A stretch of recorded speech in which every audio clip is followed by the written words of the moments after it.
Hello! In previous videos we discussed what levees are, their design and structure, how we can determine their safety and breach emergency response.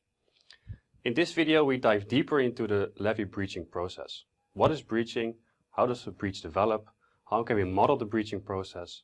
And we look at current efforts into reducing levee breach impact in the future. The consequences of a levee breach can be enormous. When a breach occurs, large volumes of water suddenly enter the protected area. This sort of flood wave can be very destructive, such as collapses of buildings, destruction of infrastructure, and most importantly, casualties. It is therefore incredibly valuable to know when and how a levee breaches and what factors affect this process. Accurate predictions lead to better evacuation plans and emergency response. I am Mario van den Berg, PhD candidate at Delft University of Technology. Levee breaching is a big part of my research, so let's jump right in. A levee breach is always initiated by some type of failure mechanism. Many failure mechanisms exist, such as slope instability, sliding, piping, ice loading, and also ship collision. But for this video we focus on two main types, overflow and overtopping. Overflow is when the water level exceeds the crest level of the levee, causing water to flow over the crest and down the landside slope. Overtopping is when waves break on the water side of the levee. The wave run-up can then shoot over the crest and flow down the landside slope. The water can erode the slope and will eventually lead to a fully developed breach. Climate change has introduced two failure mechanisms we previously didn't really consider: levee saturation from heavy rainfall and crack formation from droughts. These introduce new challenges for levee maintenance and monitoring, but we will not discuss this in this video. From the initiation of erosion to a fully developed breach, a breach can be divided into 5 stages. 1. Steepening of the landside slope. 2. Retrograde erosion of landside slope. 3. Lowering of the crest height. 4. Widening of the breach. And 5. The last stage, a subcritical flow regime. During the first stage, the flow erodes the landside slope, which usually starts near the dike toe. The erosion process gradually steepens the slope. Once a critical steepness is reached, the breach reaches stage 2. In stage 2, retrograde erosion of the slope occurs. By retrograde, we mean that the slope moves towards the water side. This continues until the crest levee is completely gone. These first 2 stages are crucial for emergency response measures. The breach is still relatively small, usually less than a few meters wide, and discharges are less than a few cubic meters per second. This allows emergency response units to repair and protect damage, avoiding further breaching. However, the first 2 stages usually take anywhere between 30 minutes or a few hours. So good assessment of this process is crucial, which is why within the Polder2Seas project a lot of experiments are done to better understand this process. Once the levee crest is gone, further erosion leads to a lowering of the crest level. The flow velocity now increases rapidly. 4 meters per second is not extraordinary, and erosion accelerates. The width of the breach grows as well, due to breach slope collapse. This stage is typically very short in comparison to stage 1 and 2, and at this point emergency response becomes close to impossible. The flow is too volatile for repair works to be considered safe or effective. When the crest has completely eroded, we enter stage 4. By this point, the highest flow velocities are reached and the breach grows primarily lateral instead of vertically. As a response, we see a continuous discharge increase. This stage typically is the longest, but highly depends on the area of the hinterland. You can imagine a huge boulder takes a longer time to fill, allowing the breach to grow very large. In stage 5, the last stage, is reached when the hinterland is close to completely filled or the storm subsides.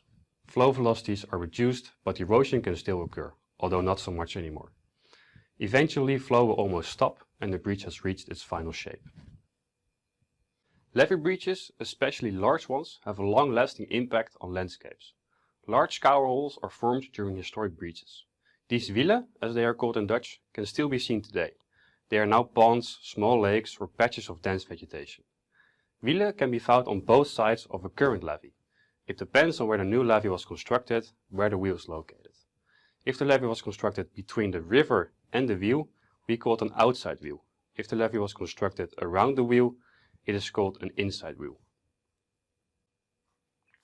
Very large breach events, such as the St. Elizabeth floods between 1404 and 1421 in the Netherlands, created an entirely new landscape. A multitude of breaches led to flooding of a 300 square kilometer polder that was never reclaimed.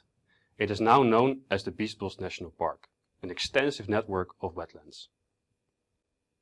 We now know how breaches develop and have seen what impact they can have on our landscape, even today. In order to adequately protect people from breaches, the ability to predict this behavior with models is very important.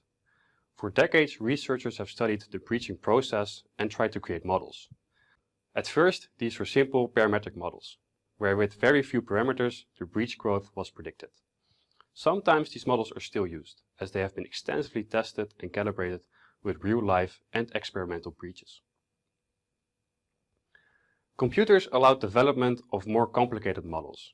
These are semi-physical models that are able to compute hydrodynamics, such as flow velocities and discharge, through a predefined breach geometry. The flow determines the erosion, for which in turn many different empirical formulations can be used. Each erosion formula is suitable for specific situations, which means engineers need to choose which formulation suits their situation the best. This makes these models very applicable, as they don't need a lot of parameters, but also depend on the expertise of the user. Growing computer power and knowledge open doors to increased complexity. However, most state-of-the-art models still use approximations and empirical erosion formulas to model the breach development. Also, increased complexity requires more information about the input parameters.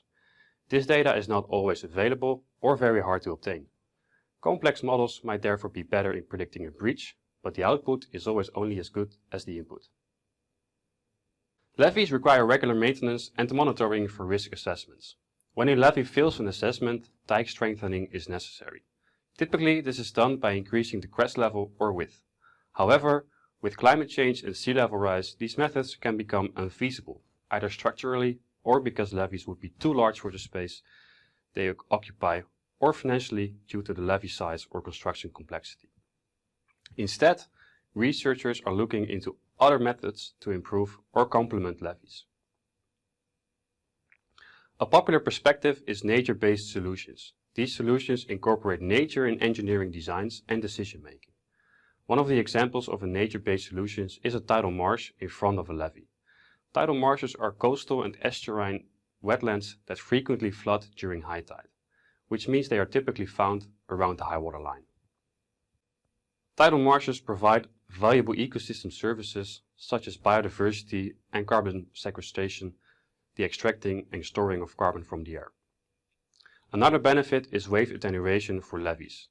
The high elevation of a tidal marsh reduces the water depth, increasing the friction waves experience when propagating over a tidal marsh. Secondly, vegetation of a tidal marsh absorbs some of the wave energy, and both aspects reduce wave heights and therefore the breaking energy on the levee slope. As a result, levees experience less overtopping, one of the dominant failure mechanisms we talked about earlier. But tidal marshes have a secondary benefit, which was long forgotten and has only recently been rediscovered. Tidal marsh soil is usually quite strong because of high clay content and silt content and a root system that keep the soil together.